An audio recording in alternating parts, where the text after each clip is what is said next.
Coming up, he's the star of The Office. He's the star of Jack Ryan, an action star from Beverly Hills, Los Angeles. John Kraski joining me today live in the lab. Where's the Odie, Johnny? Hi, I'm Bilous, and this is Live in the Lab. All right. A little bit of weirdness in front of the camera there for anybody who's watching, because I'm like, hey, where's the button? Where's the button? I can't get it going. How did you go viral on TikTok? You were on America's Got Talent. How much did you get paid to be on AGT? Oh, you didn't get paid. Keith and Steve here in Live in the Lab. You're a great interviewer. I love it. 48 miles, 48 hours. And not just once. You ain't seen nothing yet. I hit 50 last time, and I'm like, yeah, things are a little different than they were 10 years ago. So trust me, things are to keep. You have no time for the BS that much of society seems to put on the table. Why is that? Like, what you're talking about is real right now. There's just no bullshit here, but it's just real. We brought you in with some Marley. I said, Joseph, let's talk music for a second. You said, well, Keith, oldies, 60s, 70s, and 80s. I've never talked to a sir before. Why are you a sir? In many ways, we're the same story. I came from nothing. You came from nothing. I think the old saying goes that if you want a trophy, you climb Everest. If you want respect, you climb K2. I've built an AI myself, and it's pretty fascinating when you can have a conversation with yourself with your own knowledge. Have you done that before? Why are we rushing to make these tools if all they're going to do is hurt humanity? Does the world need an Oppenheimer moment with AI? What a fun show. Oh, today's a big one. We got a superstar all the way from Hollywood. Yep. All the way from Beverly Hills. Yep. I'm telling you. JK's here. John Kraski. Oh, I know you thought I was going to say John Krasinski. So I couldn't afford the budget. Nope. I saved up all of my money for today's show. You know, I've been sitting in John's feed for months waiting for today's show. Kraski, not Krasinski. Of course, what we know there's a difference there. Yeah, Uncle Keith saved his pennies. And Johnny, I'm from Canada, so I had to save 30% more just to get you here. And I had to get myself onto a show with Christopher Lautman. I'm sorry, a song. Man, I'm singing songs with Thomas Woodhams and Christopher Lautman, all just to get in, just to see if you were real. You're wondering what is... you're all wondering what? I'm going to tell you something, Nation. I'm going to tell you something, Business Athlete Nation. There is a lot of discussion happening across the old interwebs, especially LinkedIn, where I have planted my seed, and so is John Kraski, about whether people are real. What's authentic? What's real? Engagement pods, country clubs, people just liking each other's content, people just being friends with each other. Oh, imagine John Kraski and Kurt Stein being friends in real life and liking each other's content. Oh, could you imagine that? That stuff happens on LinkedIn. Not everybody's in engagement pods. No, not at all. No, true story. However, there's all this chitter chatter get at her wondering whether people are real. So I had to get in front of John's feed. I'm like, I got to find out if the guy's real, because last time I checked, I think John might have been stuck in the metaverse. Check this out. Hey, coming up in the lab, I went looking for John Kraski. Is he in the metaverse? I don't see him. Is John in the metaverse? Can you help me find him? Is he real? Maybe he's fake. Is he future-proof? Coming up in the lab, John Kraski. My hands, is he real?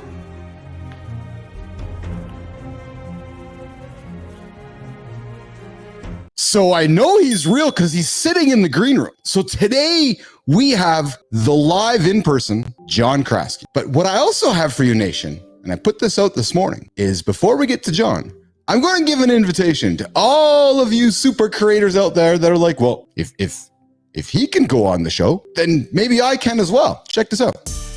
I have an offer for you. If you are a big LinkedIn creator and people are calling you out and you're wondering, no, but I'm real. I got an offer for you. Why don't you join me live in the lab with Keith Bilous at noon? Bring your audience, bring the conversation. Let's have an AMA. Let's prove to the world that you're real. I go live every single day proving to people that I'm real, but are you real? I don't know. I see you posting all the time. I see your hundreds of thousands of followers. But are you real? Nobody knows. The best way to find out if you're real, come to the show, do it live, bring your audience, bring your community, and then let's have a conversation. So if you're a big influencer, creator on LinkedIn and you want to prove that you're real, come join me live in the live with Keith Bilous. We'll do it live. We'll bring your audience. We'll bring the conversation. We'll see you soon. We'll see you soon, all you super creators out there. So there's the invite. If you want to come sit here in the chair and have a conversation with your community, because here's what I'm suspecting. If you got a big community, they're all going to show up. They are. I'm just suspecting they're going to show up. So I know who did show up today, who I'm very pleased, I'm very grateful, full of vitamin G, full of gratitude for John Kraski joining me here today, live in the lab. He brought his great lighting. He brought the professional microphone. I did not bring the professional microphone. I did not. I didn't even know what I was signing up for. Wow, this is some high energy. I think I have a lot of heat and energy, but this is some next level stuff going on here. Wow, we try to do things a little differently. We try to have some fun and mix it up and bring on interesting human beings and have an interesting conversation with interesting humans. So, I've been playing tag with you and playing tag you're it, playing tag, Thomas Woodham's it across LinkedIn. And I was like, I want to get to know John Kraski. And for one simple reason, I suspect I might be nerdier than you. Probably. Yeah. I mean, where are you? You're in Canada, right? I'm in Canada. Yeah. So I'm already costing 30%. This conversation's already costing me 30% more. Yeah. I love it. The energy, that intro was insane. I don't know what was going on there, but I loved it. It was wild. It was wild. I'm crazy. I'm definitely, I think outside the box quite a bit, but that was next level. I was even impressed. So it's hard to impress somebody like me. But you know what? I'm going to just cut to the chase. What impresses me, John Kraski, is what you bring to LinkedIn, which is a breath of fresh air, which is just reality. And that's really what I was hoping we can chat. So listen, I'm a curious dude. I want to talk metaverse stuff. I want to talk future proof. I want to talk MBA. I want to talk all the things. I want to talk OD. I want to talk, but I want to cut to the chase around just being real, being authentic, and having fun, because that's what I'm about. I show up every single day with a purpose of making people laugh and bringing people humor. If people are bored, I want them to come hang out with me. But John, you haven't seen this then, because I have an invitation for you. Check this out. Maybe your community wants to know this too. Check this out. Oh, I got the best idea for you. So I want to invite you to take me to bed with you. Yeah, it's a true story. There's a hook. There's some nice music. So what I'm thinking, the best way you can end your day today, you can crawl up into the sack. Yeah, that's the bed. Just for all you thinking in the gutter. You're all just...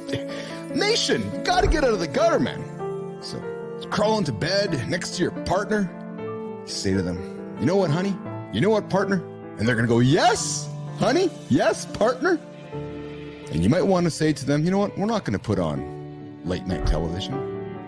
No, we're not gonna put any of that late night stuff on our phones. No, we're gonna open up the old YouTuber. Yeah. That little platform that sits on your phone, sits on every device on the planet. And you're going to go into Keith in the lab, and you're going to look at all these wonderful shows with all these incredible human beings that have come through the lab, and you're going to select one. And I might invite you to check out the one that pops up right in front of you that says, Stuck in a Hot Tub with Dana Carvey. It'll make you laugh. It'll keep you entertained. And by the time it gets a little bit boring, at the last 57, 58, 59 minute mark, you go to sleep. Because we are here to entertain and inform you. So, and John Kraski, you are on LinkedIn to entertain and inform. It's clear, as well as, by your posts, LinkedIn pays for your American Express too. Yeah, right. I still have not been paid a dime by LinkedIn. So I love LinkedIn, but it is weird, right? I feel like I should at least get, I don't know, even like a free coffee mug, right? It is. So we all have this fascination with followers and numbers and likes and comments and there's this magical, okay, if the world loves me on LinkedIn, I'm going to get paid. John, can you confess to the world that's actually not the case? That is not the case. I've had some cool things happen for my personal brand. I got a book deal with one of the top publishers in the world. And that was a really cool opportunity, but you don't make any money typically on a book deal. So as cool as it is that I have a book and it came from a cold DM on LinkedIn, made no money on that. I hosted a TV show, did almost 100 episodes. The sponsor came from LinkedIn, made no money on that. Let's see. Then I created an events company based on my community that I had created over the last 3 years in the Web3 space. We hosted close to 30 events around the world. And I did end up selling it to my last company, but really made no money on that. So yeah, basically, personally, I've not made any money off of LinkedIn. I do have a croissant named after me in Paris, though. So that was cool. But on the flip side, which I've talked about a little bit, the company that I worked at 2 companies ago, the startup, I found the lead investor for the Series A funding, $7 million through my LinkedIn. Wow. So they benefited 7 million. I left right as that was happening. I was already leaving into a new company, so I missed the opportunity to capitalize on that. And then I've been advising a celebrity client on LinkedIn over the past year, and they got a $4 million brand deal through LinkedIn. But for a variety of reasons, I didn't get basically. I didn't make any money on that as well. So I would say a big company and a big a big known personality have made over $10 million with my LinkedIn expertise and network. So I would just say this, that, it seems like companies push back. They really don't want employees out there leveraging their personal brands. But I would actually argue that they're the ones that actually are missing the opportunity. They could benefit. They already have a product or service people want to buy. They have brand identity. And if their employees are out there just pushing it more, I think they can greatly benefit, because I've seen that firsthand in 2 instances where they were actually able to monetize my LinkedIn network and expertise. So that's a narrative I'm going to explore more on LinkedIn. I've obviously spent the last month just taking on the LinkedIn pod monster mafia, but that's whatever. I'll move on to something else eventually too, because I'm just gonna get bored. But I'm just gonna get bored with that, because that's what happens. I just get bored, and then I'll go on to the next thing. So, well, John, but that's funny that you brought that up, because I jumped onto the train with you as well to have some fun with it. But I want to talk about it for a few moments with you, because I want to shine a different light on it than the pods and the pod mafia, and I want to shine a light on it from a sense of curiosity. Yeah, John. How are today's pods no different than yesterday's record labels? And follow my line of thinking. So yesterday's record labels didn't have the social connective tissue, but if I'm Suge Knight and I'm running, label up there in West Coast, and I got all my rappers and we're all interconnected, and, I need to get John's fans over to my side, and John needs my fans to his side. So we're going to collab, we're going to sing in each other's, and we're going to, pump and back and forth. And obviously in an old school way, I'm going to send your pigeon to your place, your pigeon to my place, drop notes, and we're all going to network in a different way. Today, obviously very different with social and behind the scenes WhatsApp. But at the end of the day, John, aren't like these pods, are they not just organized like labels in many ways? Yeah, for sure. So I guess I'm just basically trying to be fully transparent on what you're getting into when you go down that road. And honestly, Yes. I didn't even know until literally just probably the last month or so I opened my eyes. I was drinking the LinkedIn guru juice. I was going down that road. I did everything you're supposed to do and still made no money personally, because at the end of the day, you still need to have a business, a product or service that people are going to buy. So I did all the things. I did them all. I'm not even talking bad about any specific individuals. It's more of a sort of a mindset, because what happens is they're obviously, you see them, they're very super successful with their posts, and you're just like, how's this even possible? You're looking at the content, you're like, my content's not really different. I'm not having the success. Well, they're in these pods. So that's the problem, that people are not connecting. So they'll pay for their courses, their consulting, and then they won't have the success, but they're like missing this other piece, which is pay for play, where you really will get your engagement juiced up by paying for it. So, I mean, I talked to somebody specifically in the last few weeks. They paid one of these pod monster mafias. They charge. They mostly charge. I don't know. I think the average price now is about $1,800 an hour, which is crazy. So, yeah, it's $1,800, man. It's no joke. That's like industry standard to have a 1 hour. Yeah, 1 hour for not even the high priced attorneys charge that much. It's crazy.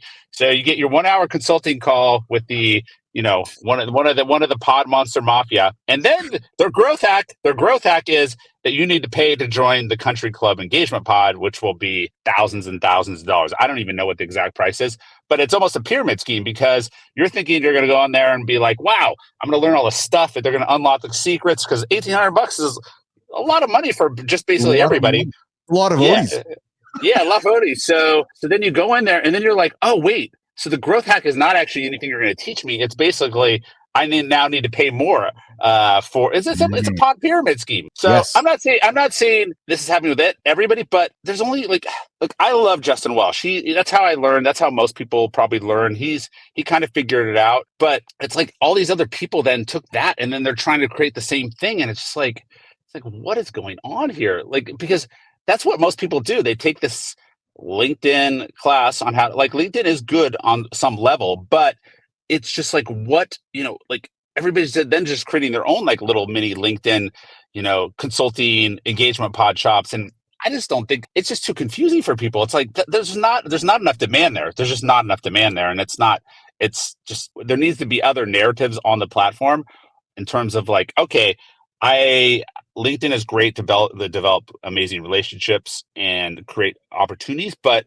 in terms of actually building a real business that's scalable, we need to get out of this just like, LinkedIn ghostwriting and consulting and all that. I think there's just, especially for that price too, which is the other thing too.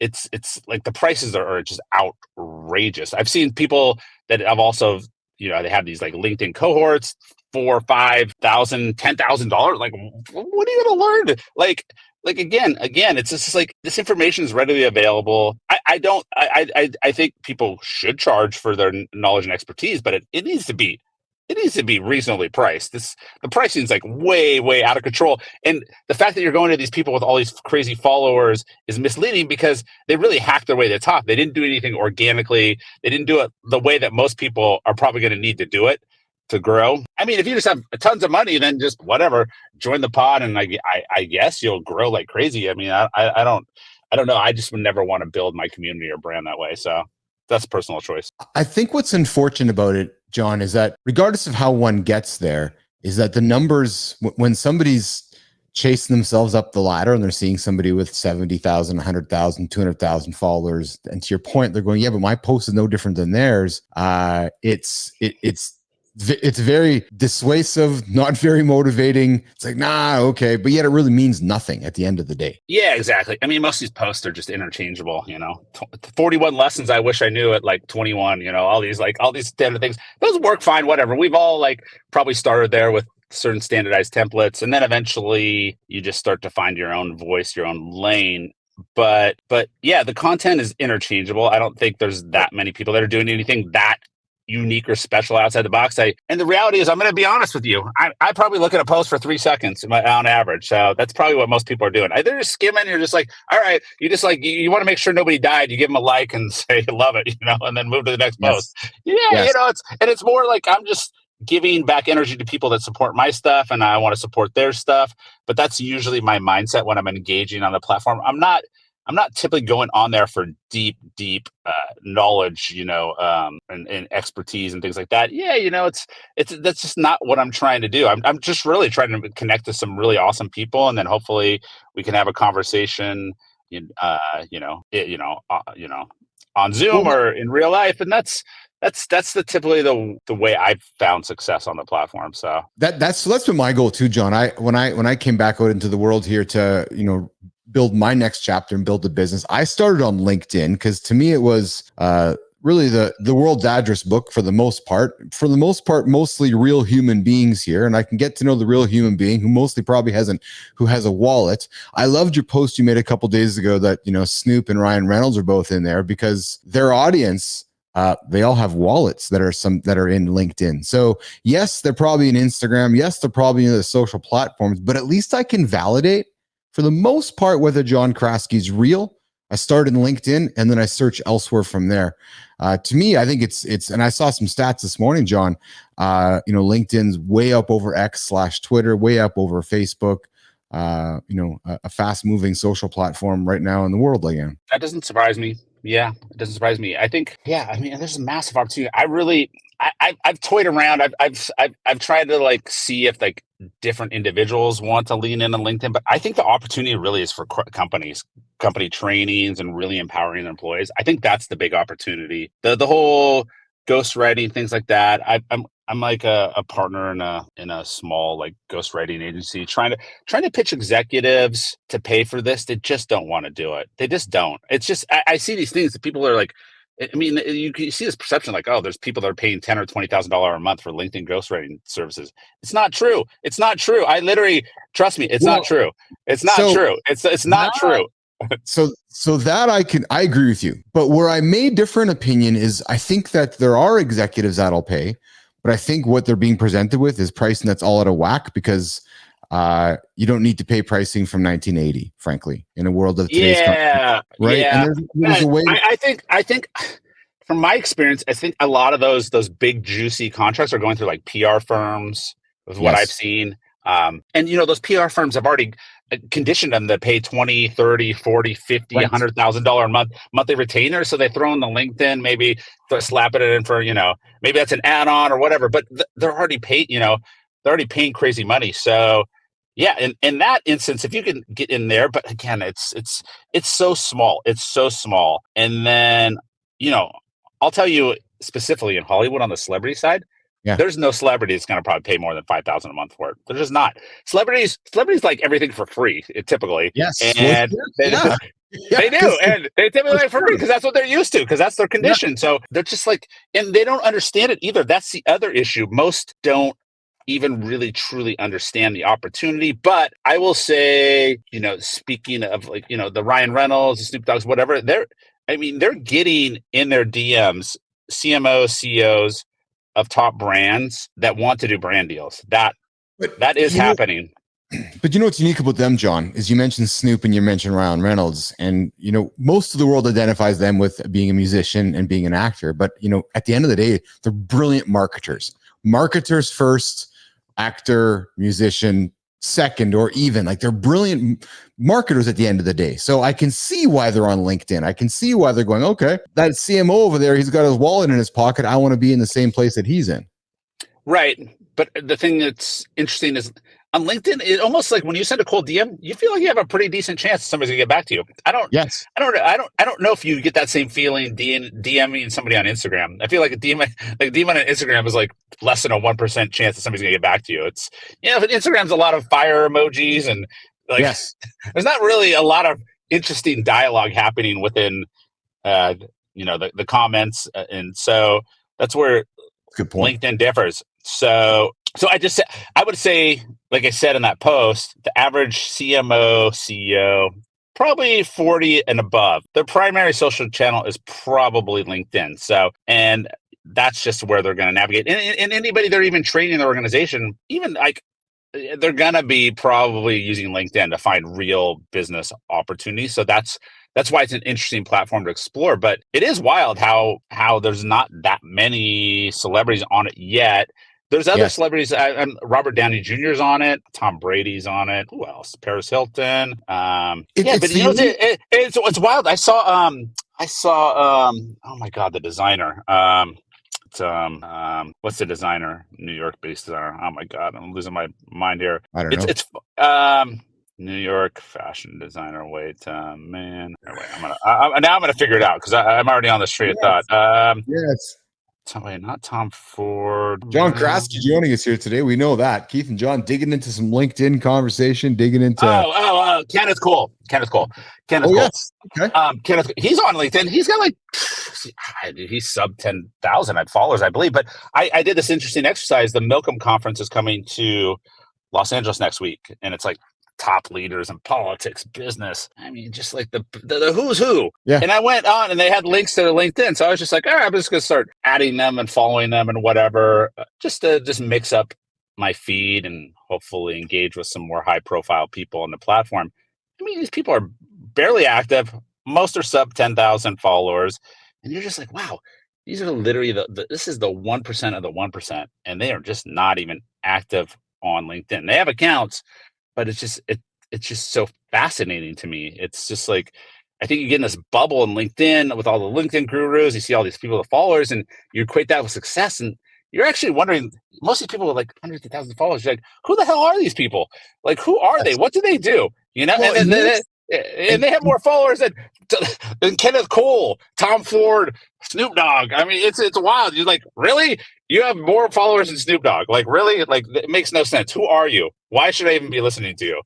Well, and John, what's fascinating too, and correct me if I'm wrong, but there's actually no way that I'll use you. So I'm not sure you have 70 some odd thousand followers, I believe it is, or 50, whatever it is.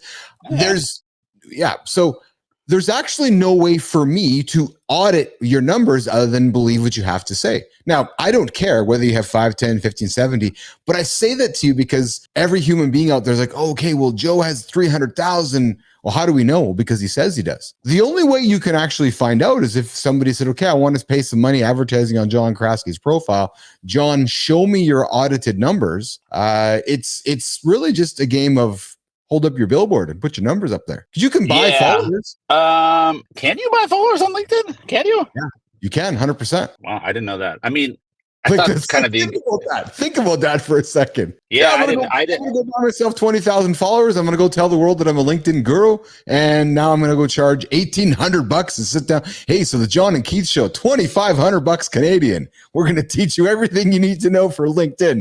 Go to the site and buy all the followers you want.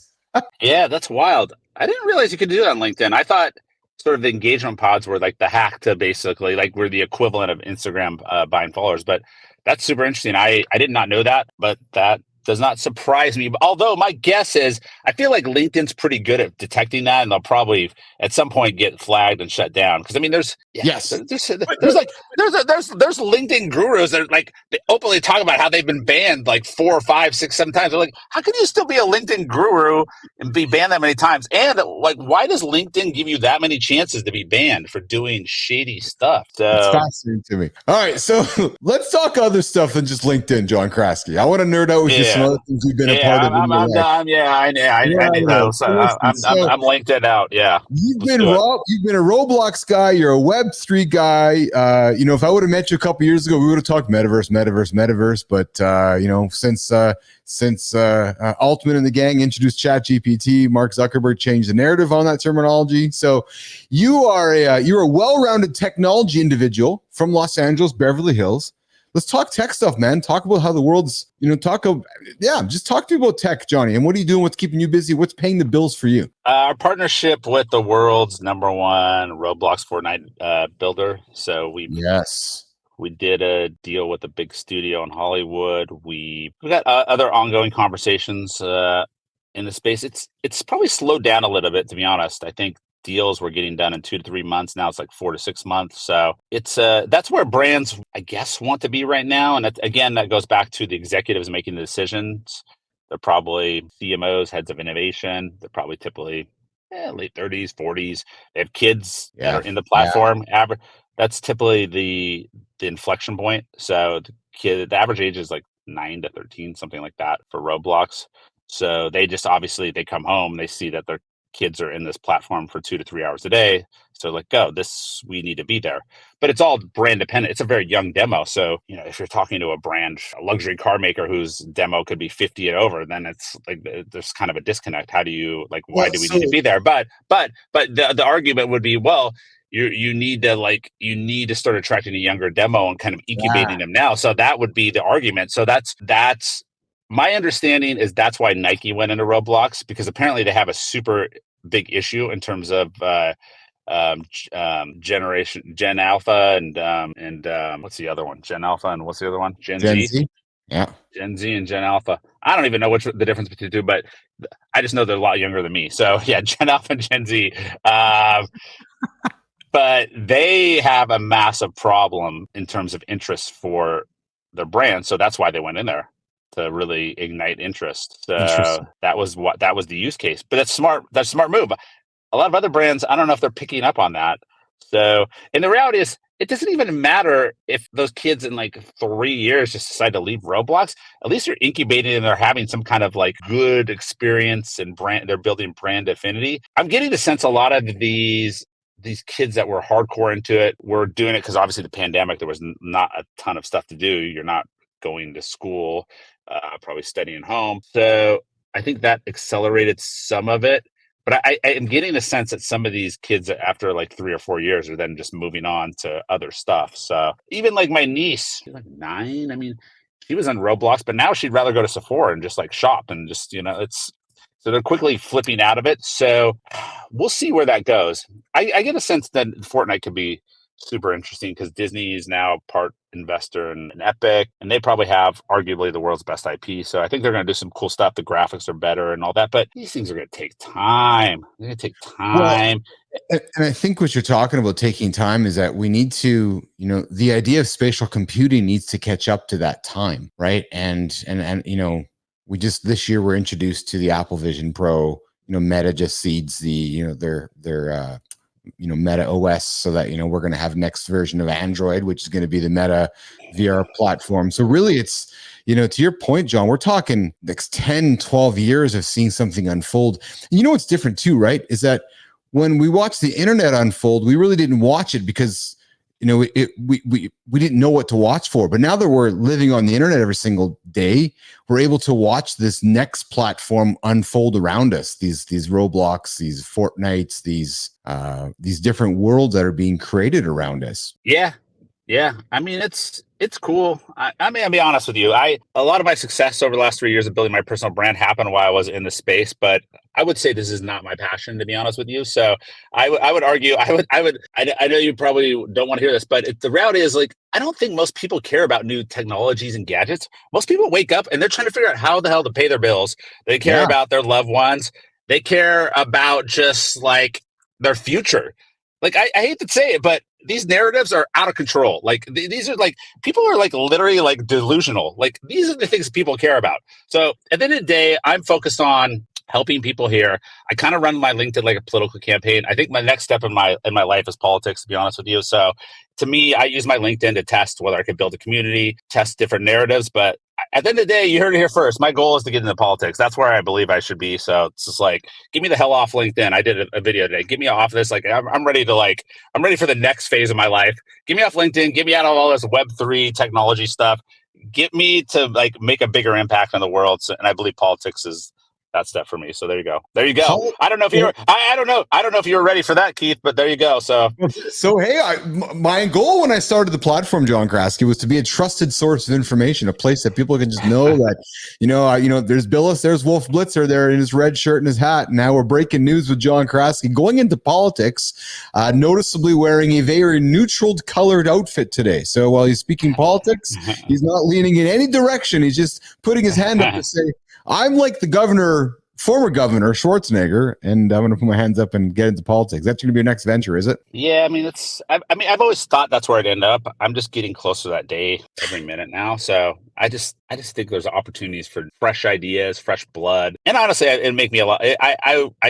That's why I've been doing it. I've been literally the whole time. I'll be honest with you, the last 3 years on LinkedIn, I've been basically running a political campaign. Yeah, dropping narratives, dropping bombs. Yeah, I mean, because when I was in Web3, the narrative of taking on the pod monsters is not much different than the narrative of me taking on the scammers, liars, cheaters, and cash grabbers in Web3. So I have a chapter in my book called Liars, Cheaters, Scammers, and Cash Grabbers, and I call out all the bad actors. So that narrative is not really any different than the narrative now. So I believe it's similar energy. It's selfish. It's self-serving energy.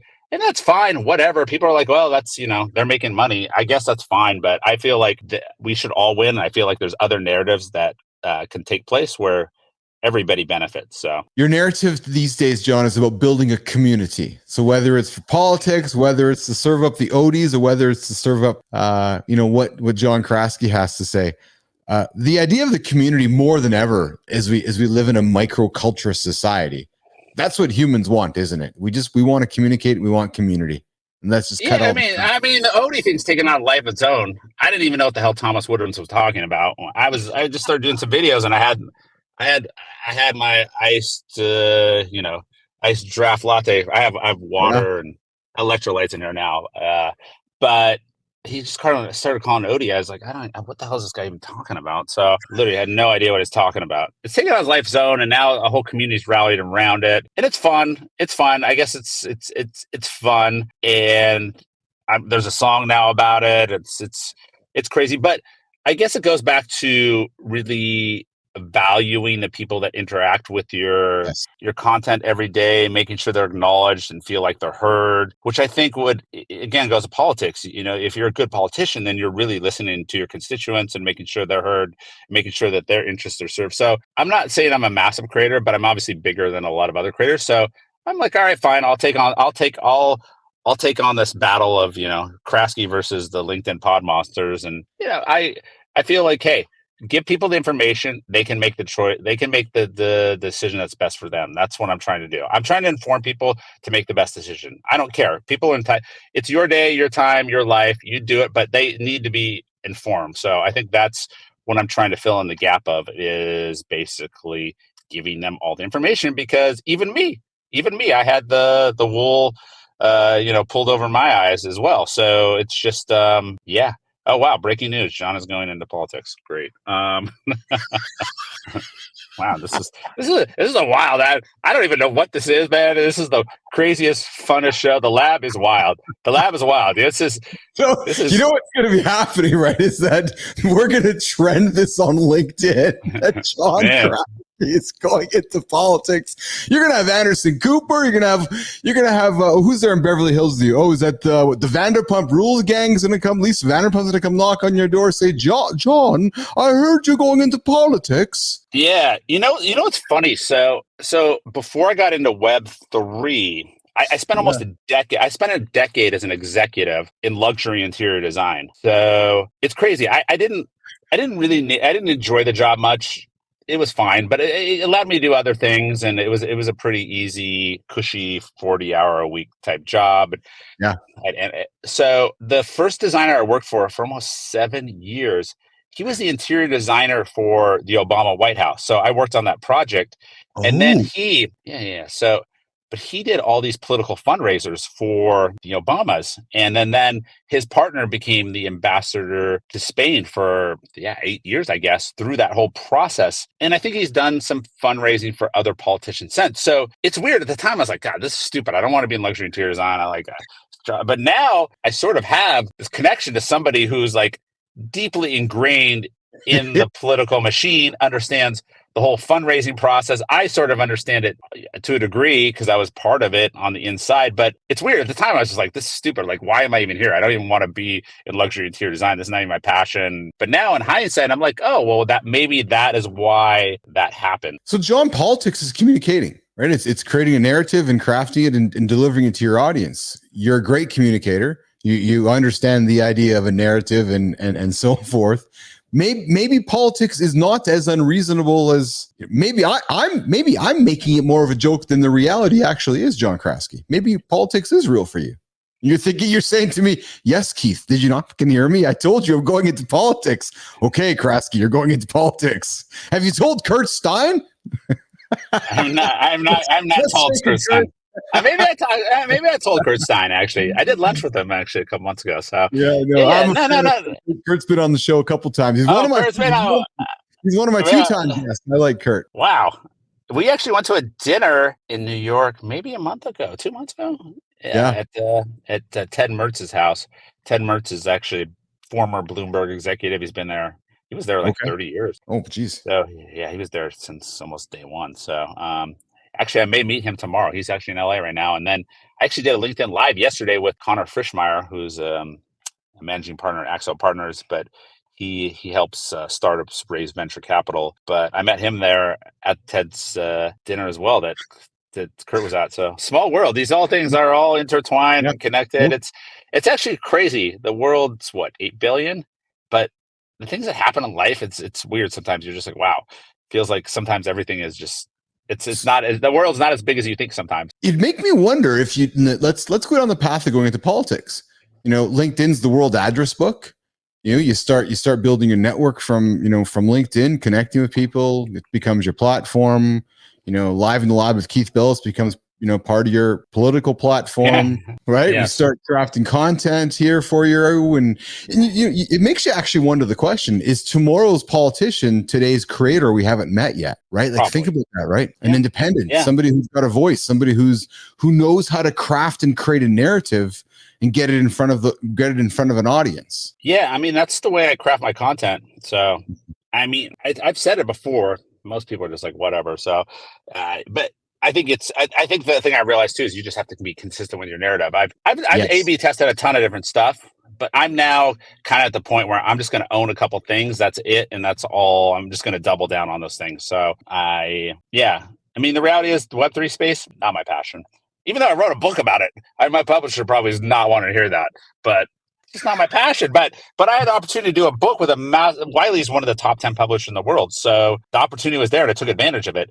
But my favorite chapters by far in the book were the first chapter where I talked about my backstory, where I kind of was able to reinvent my life and career by being in the Web3 space, but it had nothing to do with the technology. It was just the opportunity that space created. And then the chapter liars, cheaters, scammers, and cash grabbers were called out about the bad actors. Those are the only two chapters. Those are the only two chapters I probably wrote, actually, because my co-author I made him write most of the other stuff because I was just like, I don't want to write this stuff. I don't want to write this stuff. But it's true. But those were the things I wanted to do because those are the things that I organically want to talk about and resonated with me. I don't, Web3, whatever. Maybe, but nobody. Why do I want to write about Web3? Brands don't want it. Customers don't want it. Whatever. So that's it's like, honestly, I would love to do a follow-up book. Just like do not buy John Kraski's last book because all you need to do is read 2 chapters and wait for his next one. So if you're the publisher tuning in right now, do not listen to the last 3 minutes of our show because my follow-up would probably be Web3s and F and scam is probably what I'd write. But I get the technology. There's great use cases. We're just so far away, and maybe we're close to that than I think, but I don't think most customers are going to care, or it's like. I don't think. Well, I think, John, what has to happen actually is generational leadership has to change, right? So, not to hearken too much on this, but because I'm one of them, but the 50-year-old white guys that are leading companies still, they need to be replaced by the 20, 30-year-old humans that are growing up with this technology, using it, their kids are using it. But until then, there's no really rush to make those changes yet, frankly. No. It's really there's no rush to change it yet. So and big companies are really lots of gatekeepers. Yes, there's not reticent. Yeah, people are actually just trying to protect their jobs and not get fired, so they're not going to do anything too risky. That's it. That's it. Yeah. And some of those big companies did. Those executives got burned, and they're probably like on a heavy watch list to not even do anything. So they are not going to do anything risky at this point. So yeah, I mean, even the Roblox, which is considered pretty safe, there's even hesitation there. It's which is crazy, and it's totally Web 2. It's just it's digital Legos as far as I'm concerned. It's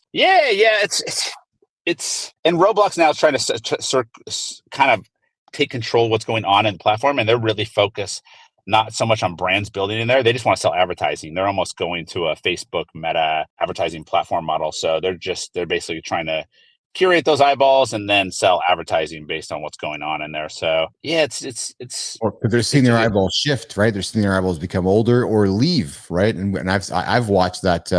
It's funny, John, because when I left my old world and I was spending time as the CEO of my own interests, I sat down for a number of months with my nieces and nephews and kids going, okay, Uncle Keith, Dad here's playing in Roblox. So I was in there building, creating, and having fun and so forth.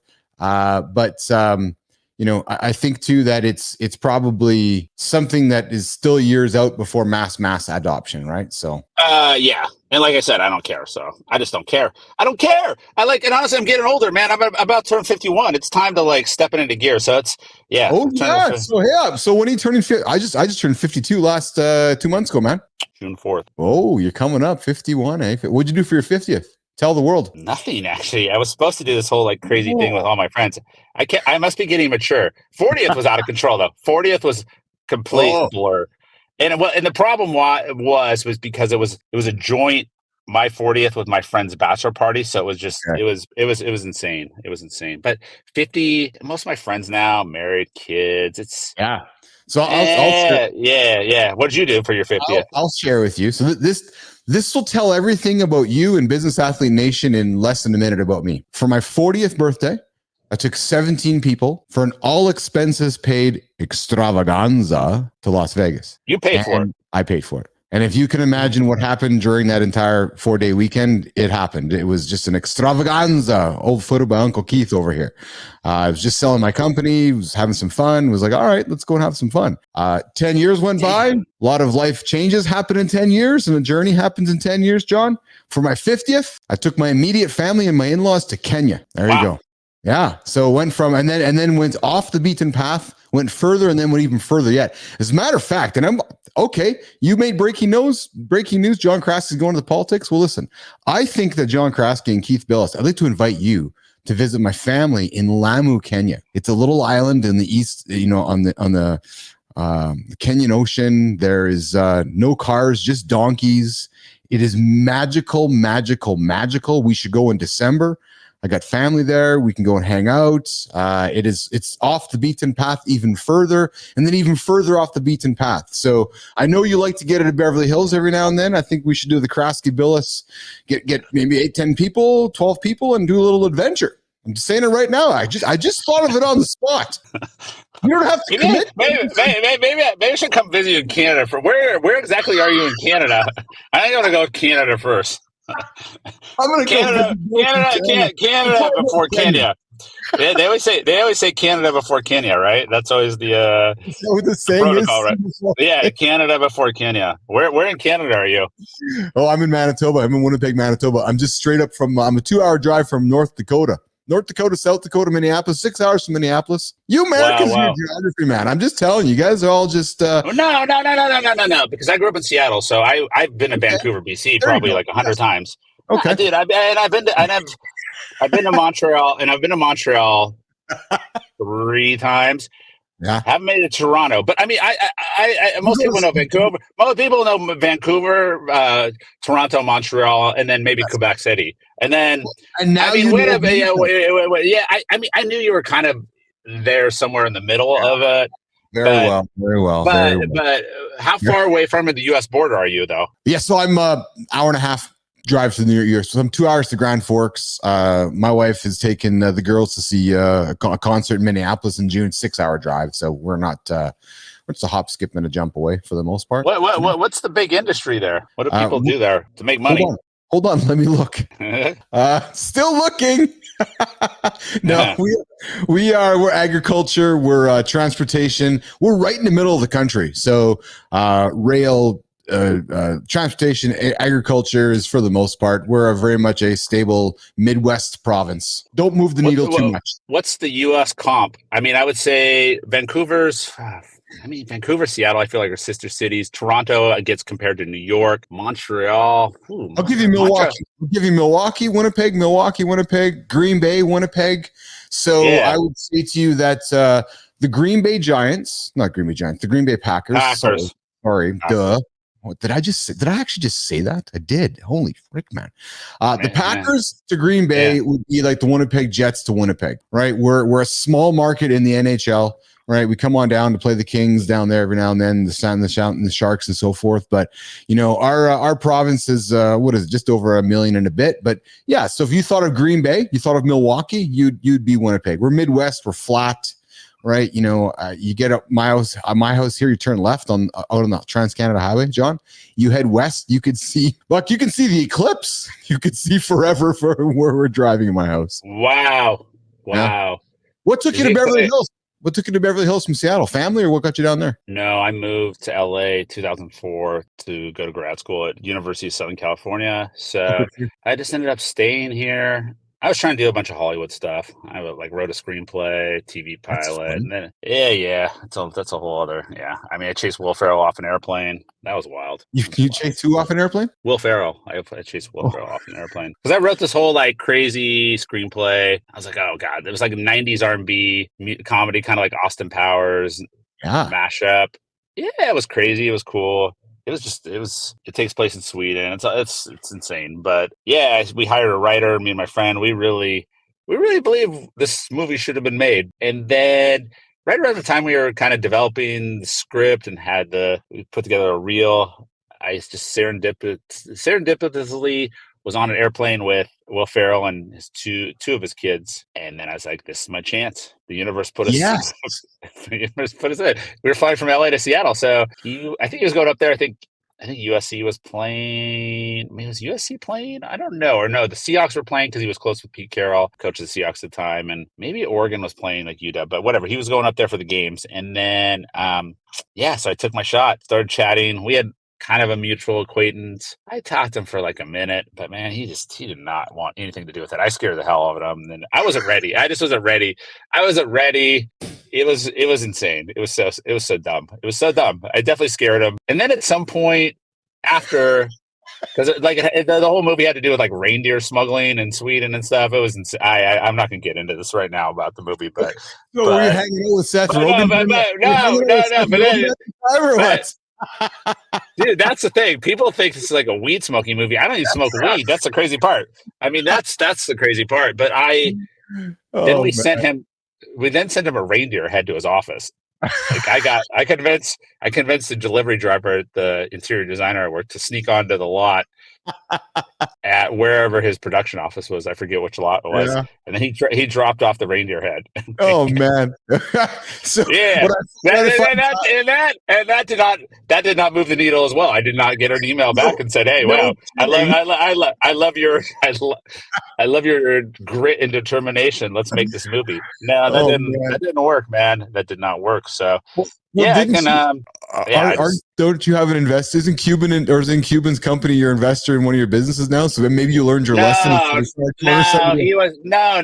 He wasn't. The first company I got into Web3. How I even was able to just kind of transform my career and life and personal brand was that first company was a Mark Cuban backed NFT company. So Lazy. No, it was NFT Genius. I had a Zoom with Mark Cuban. My CEO was like, "Hey, you've been working hard. You've been doing some great work.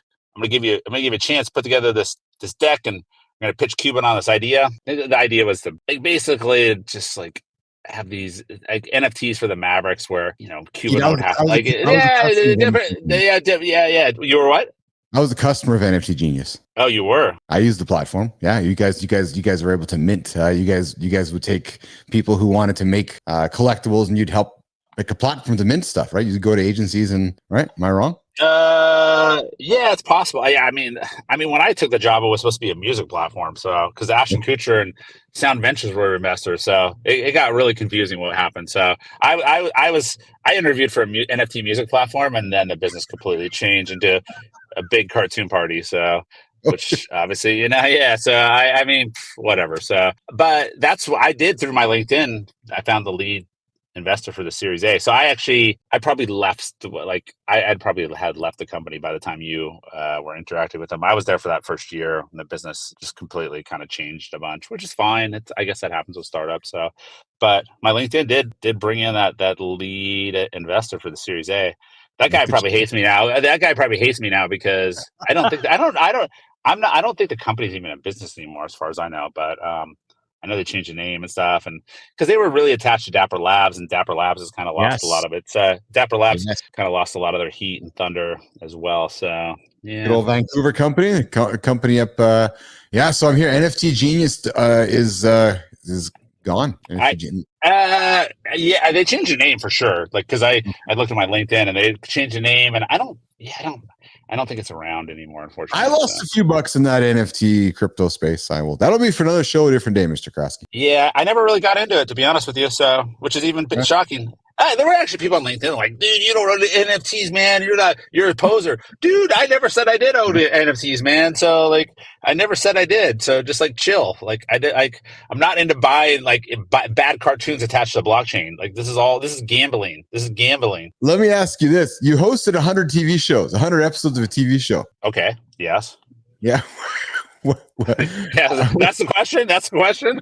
No, the question is, what was that experience like? It was cool because it was cool because my co-host Justin, who's also the co-author of the book Future Community, he's a professionally trained actor. So it helped me just through being with him to get really comfortable on camera and be very poised. And I can't thank him enough. So I think that's helped me just do interviews and be more successful, kind of putting myself out there on camera. So he's been an actor since age 7. He was in a show called Stranger Things. Or sorry, he was sorry, my bad. He was a show called Erie, Indiana, which was what Stranger Things, which is what Stranger Things is based on. Okay, yeah, okay. So it's the original Stranger Things. That's why I said that. So got it. Yeah, Erie, Indiana. The producers of that show were directly inspired from that show. Yep. Then he was on a show Picket Fences, which David Kelly. I remember that show. Producer. Yeah, I remember that. So he was on that, and then here's how most people know him. He was on a show called Hey Arnold. Okay. Okay. You know it? Hey Arnold. I don't think I do know Hey Arnold. I'm from Canada. Well, it's animated. It's an animated show, but he was voice of Oh, Harold the yeah. Bully. I think I do. Okay. Maybe this was animated. Maybe I do. I think I Yeah, got one in my head. Arnold's his head shaped like a football. They did a Super Yes. Bowl commercial. Yeah, so he was the Yes. voice of Harold the Bully on that. So he's Very now cool. more. I think he's an actor, voice actor. So he actually voiced the book. It just came out maybe a week ago. I actually haven't really promoted that. That's another breaking bit of news. But the Audible version of Future Community is out now, and it's voiced by Justin Shankaro, the voice of Okay. Harold the Bully from Hey Arnold. So there you go. Wow. Okay. Okay. Talk about the book. Before we say goodbye, I want to be respectful. I told you about the book. I told you I don't give two you-know-whats about Web3, but chapter 1 and chapter 9 are, it's future community. I mean, the reality is this. So community is so important, I think, going forward, because aside from the technology, Web3 and all that, because there's a massive difference between an audience and a community. So I feel like I've built a community on my LinkedIn. People are doing like Odie songs. And yesterday I had this disaster dumpster fire of a LinkedIn Live. And I literally had 6 different people from the community step in and help me figure it out, or it would have been a disaster. Like each one solved a different piece of the puzzle to make sure that it went on without like a hitch, which is crazy. So it was just crazy that I was literally one WhatsApp away from all these different people in different time zones around the world. And they all got back to me within minutes, helped me out, and I was successful. That's a community. So a community is people, you have this, that's what brands I think are going to need more of, is just more of that kind of really connectivity where you feel really attached to the brand and you're interacting with other people that also love that, right? Because that's, I think, the evolution of where we're going to go, right? I have my favorite brands like La Colombe. I would love to have a group of people that love La Colombe as much as me, have events and things like that. Yes. Yeah. I'm wearing Suit Supplies. This is my favorite clothing maker. I would love to have experiences where I could interact with other people that are as big of fans of the brand as me. So I think that's where we're going. And maybe some of these new technologies, blockchain, AI, are going to be able to harness that. I think that was the grand vision. I don't know when that's happening, but on a theoretical level, I think humans want that really. I think there's just that opportunity, whether it's your TV show or whatever, to really connect people in new, unique ways. So I don't know if that's going to be just done through traditional social media and they're going to add some of these other layers in there, or people are going to build new products. I don't know.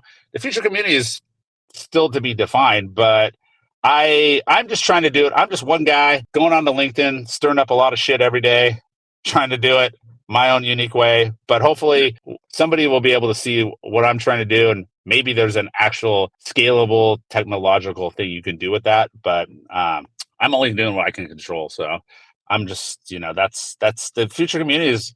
It's exciting. I mean, I think there's just that was one of the grand visions of sort of the whole Web3 NFT space, is building these communities. But unfortunately, as we'll see in chapter 9 of my book, Scammers, Cash Grabbers, Liars, Cheaters, whatever, the people that were saying community were juicing these Discords full of bots. These were fake communities. These really were communities. I also learned it the hard way because I have an audience of 44,000 people on Threads that think I'm John Krasinski. That's an audience. I don't have a community over on that platform. But I literally built that whole community audience in 2 weeks. Literally, I did 10, 20 posts. One of them did like 4 million impressions. I think in total it was like 10 million impressions, gained all those followers because they thought I was John Krasinski. So I have this whole group of people over there. I have no idea what to do. And that is for sure an audience, not a community. So there you go. There you go. Listen, but you're bang on, my friend. That's what you've described will be a little clip I would use to describe what we're doing here in the lab. I believe that tomorrow's media is built around conversation and community. Yesterday's media was built around talking at. I was at the early days of social media, John, so I built a social media company. We moderated content and built community around yesterday's media. Well, we're seeing yesterday's media collapse. Western media is gone. It's now being built around independent creators, build trust. So I've decided to build my platform on LinkedIn, build a trusting platform, showing up every single day, making myself somewhat ubiquitous, build trust, build my community. And I'll be frank, getting a lot of inspiration from you. Make it fun, make it real, make it human. Guys like Kurt Stein were saying human, right? In a world of AI, we want to be human more than ever. So I'm creating a platform for conversation, to invite people around the world to have a conversation, like we're having right now to create a community around topics and conversations. And you know what? I'm glad you're going into politics because I'm going to be your biggest fan, your biggest supporter, and let's continue to have conversations here on the platform and invite people in the world to come talk to John Kraski and debate politics, talk different points of view, talk about, Web3, this, that. So I'm drinking the same Kool-Aid you are, my friend. Tomorrow's media. Just don't be drinking the LinkedIn guru juice Kool-Aid. No, wait, no. But tomorrow's media is a collection of, listen, world is cyclical, right? Not linear. So tomorrow's media is a collection of personal brands we trust. You're talking about it, microcultures put under maybe an umbrella of a macro experience, and we go from there. So I love it. John Kraski, you have been awesome, man. I was looking forward to this one for a long time. I knew that we would get through our hour easily. I knew that we would probably get into many hours after the first one. I hope you'll come back. I hope this is the first of many conversations together. Yeah, it was fun. It was wild. It was unlike any interview I've ever done. So I love it. I appreciate that. That's cool. I appreciate that too, because you know what? Then that means that what I'm doing is working. I'm trying to do something differently. You're a marketer like I am. I've purposely called this a show. I purposely go on the same time every single day because I'm alive anyways at noon Central Time. I'm alive. Might as well do it. And if you remember, John, back when Bianoff launched Salesforce, he specifically said it wasn't software, even though it was software. And he specifically took the old software logo and put a strike through it to say to the world that, yes, it's not software because he wanted to create something different. It's the same thing. This isn't a podcast. That's a podcast. We go live and then we release it as a podcast. So there you go. I love it. I'm going to recommend this to other people. It's like buckle in and get ready. I mean, I don't even do drugs, but I feel like I just did. So it's wild. I love it. That's a good sound clip. That's awesome. Thanks, man. So the biggest compliment you can give me is tell your friends, tell your family, send them over here, like the show. I should probably put this on here right now so everybody knows how you can get. You can connect by going to Keith in the Lab, subscribe, get stuff delivered to you. If you want to connect with John, go to Kraski and you can connect with him over at John Kraski over on LinkedIn and of course on Instagram.